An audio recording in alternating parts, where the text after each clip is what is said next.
Hi guys, ngayong araw nga papasok na naman tayo sa trabaho.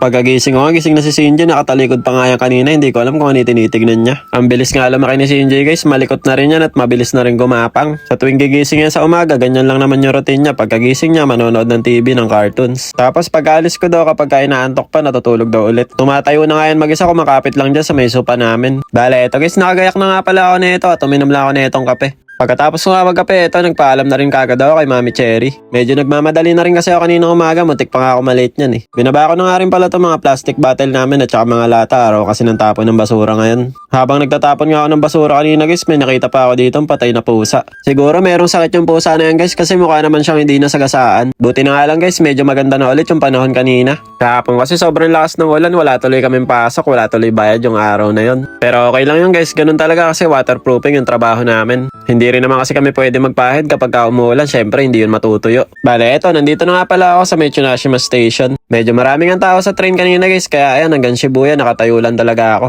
Pero okay lang yun kasi express naman yung palagi kong sinasakay, mabilis lang naman yung biyahe. Bale, eto, pagkadating ko nga sa may Shibuya Station, nag-transfer lang ako dito sa may Yamanote Line. After 30 minutes nga ulit ng biyahe, eto, nakababa na ako ng train malapit sa trabaho namin. Dumaan nga muna pala ako dito sa may Family Mart para bumili ng baong kong tubig at saka ng kape. Sa sobrang pagmamadali ko nga kanina, hindi ko na pinagayak si Mami Cherry ng baong ko at saka ng tubig. Hinabol ko kasi yung train kanina na 7:01 kaya ayan, nagmadali talaga ako. Bale, eto guys, break time na nga pala namin at ininom ko lang tong binili kong mineral water. Habang break time nga namin kanina, binilang pa ako ng kasama ko ng kape. Kaya ayan, dalawa na tuloy yung kape ko, hindi ko pa nauubos yung isa. Fast forward, lunch break na nga pala namin to at dahil nga wala akong baon, dito ako bumili sa may konbini. Eto na nga lang yung naisipan kong kainin kanina, yung grilled beef.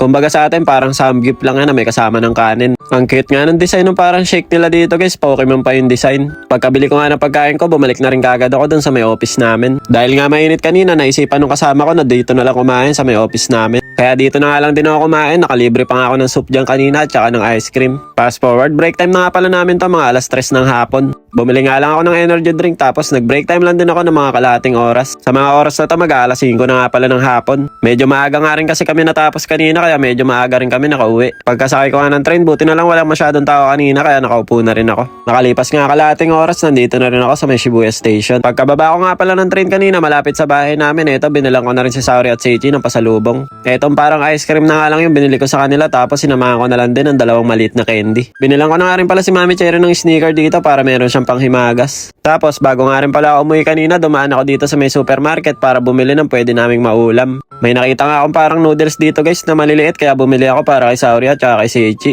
Sabi nga ni Mami Cherry, mag-isda naman nga daw kami kasi ilang araw na rin kami baboy at saka manok. Kaya naman isda naman tayo guys para maiba naman. Kung mapapansin nyo nga medyo maliwanag pa rin pero mag-aalas 7 na yun ng gabi. Ganito nga pala yung itsura guys kapag maraming nakapark na bike dito. Grabe no, sobrang daming bike dito, medyo masikip na rin yung daanan. Kung mapapansin nyo nga guys, palagi ako nagsushortcut dito sa may gilid ng ilog. Dito kasi walang kotse at saka motor na dumadaan kaya dito nakakapag-vlog ako ng maayos. Dito kasi sa ilog na to, bike lang talaga yung pwedeng dumaan dito at saka yung tao, bawal kasi mga motor dito. Fast forward, pagkadating ko nga sa bahay, nakabukas naman yung pintuan kaya ako na lang yung nagbukas. Ang ganda nga ng ngiti ni Ate Saori, yung pala kumain daw sila ng McDo. Nag-crave daw kasi si Ate Saori ng McDo kaya in-orderan ni Mami Cherry. Si Bochog niya naman, ayan, bagong ligo lang, pinaliguan ni Mami Cherry. Anak ng teteng, nagsusuklay pa.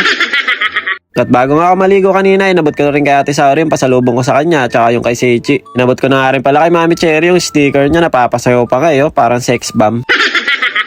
Bale, eto guys, pagkatapos ko nga maligo, binantayan ko muna si Bochog. Si Mami Cherry kasi nagsasampay at saka tinupidi niya yung mga natuyo ng damit. Bale, eto guys, naluto na nga rin pala yung isda na ulam namin ngayong gabi. Sinubukan ko na nga rin pala guys yung noodles na binili ko kanina.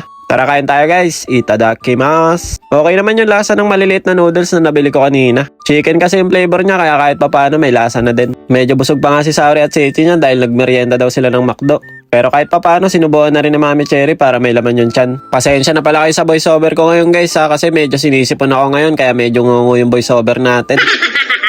Ang dami nga nakain ni Seichi na noodles kanina guys, nagustuhan niya kasi yung binili ko na maliliit.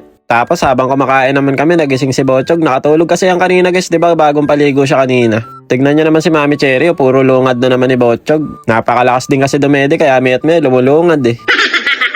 Gusto nga rin pala ni Bochog yung isda guys, kaya sa tuwing isda yung ulam namin pumapapak yan eh. Partida nga, kakagising lang yan eh, food trip agad.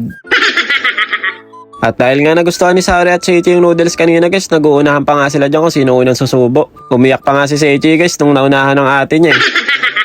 So paano, hanggang dito na lang muna. Kita-kits na lang ulit tayo next video. Diyan mata ne. Arigatou gozaimasu. Ngek, ngek, ngek. Bye-bye.